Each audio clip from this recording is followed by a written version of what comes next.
در افغانستان تحت نظارت طالبان هنوز صحبت درباره سرنوشت زلوله هاشمی، یک آوازخوان فرو ننشسته است که بیشتر از یک ماه است که بیدرک است. زلوله هاشمی سال 2016 بعد از شرکت در آزمون ستاره افغان که تلویزیون طلوع برگزار میکرد در افغانستان معروف شد، ولی بعدی بازگشت طالبان به قدرت که سرود و موسیقی را منع کردند سکوت اختیار کرد. شوهرش میگوید حکومت طالبان در جستجوی زوجه‌اش کمک نمی‌کنند، ولی طالبان خود او را سببگار ناپدید شدن زلوله می‌دانند. همکارم خیرامان بقازاده این موضوع را پیگیری کرد و قبل از برنامه از او درباره حادثه پرسیدم.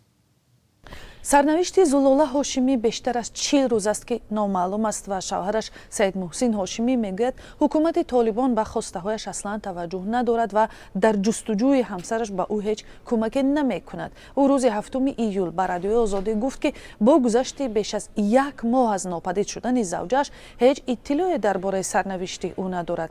وی از جمله گفت اصلا تا حال همکاری صورت نگرفته است. از زمان ناپدید شدنش 40 روز گذشت. دیگر اصلا از وزارت داخلی و حکومت ناامید شده میگوید شوهرش. اصلا هیچ همکاری نمی کنند، حداقل مرا بشنوند، مرا از نزدیک ببینند، تماس بگیرند. سید محسن هاشمی اینچنین میگوید پس از مراجعت های به تکرارش سخنگوی فرماندهی امنیت کابل یک بار با او گفته است که هیچ گونه معلومات درباره زلوله هاشمی نیست و در صورت به دست آمدن اطلاع او را در جریان میگذارد.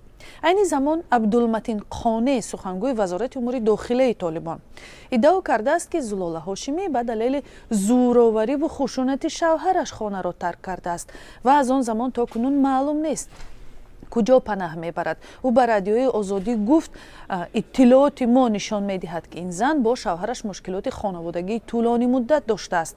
در نتیجه به گفته او به دلیل افزایش خشونت در روزهای اخیر مجبور شده است خانه را ترک کند و به جای دیگر برود. ما نیز در تلاش هستیم که بفهمیم کجا رفته است. ممکن است که او برای گرفتن طلاق با ما و یا پلیس تماس بگیرد، گفت نماینده وزارت کارهای داخلی طالبان. اما شوهر زلوله این ادعاها را قاطعانه رد کرده به رادیوی آزادی گفت که در رابطه های آنها هیچ مشکلی وجود نداشت. و از همکارم خیرامان بقازاده همچنین پرسیدم که درباره کی و در تحت کدام شرایط ناپدید شدن زلوله هاشمی چگونه فرضیه ها وجود دارند.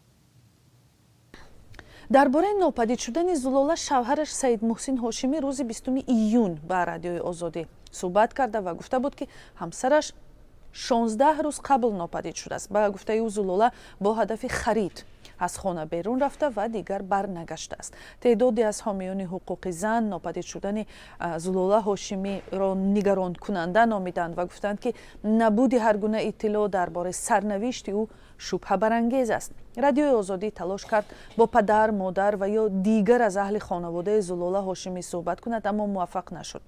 زلوله هاشمی ساکن شهر کابل یک پسر 4 ساله دارد که به گفته پدرش اکنون دلتنگ مادرش است و وضع روانیش هم خوب نیست. سید محسن هاشمی ادعا میکند که گاه با خانواده همسرش مشکل داشت. او میگوید اخیراً پرونده مهاجرت آنها به آلمان نهایی شده بود و قرار بود که به زودی افغانستان را ترک کنند. آنگونه که گفتیم زلوله هاشمی زمانی در افغانستان به شهرت رسید که در یکی از مرحله‌های برنامه ستاره افغان، یک آزمون آوازخوانی در تلویزیون طلوع، در میان 10 مرد و زن مقام دوم را به دست آورد، ولی با بازگشت طالبان به قدرت سکوت اختیار کرد و دیگر هیچگاه در صحنه هم دیده نشد.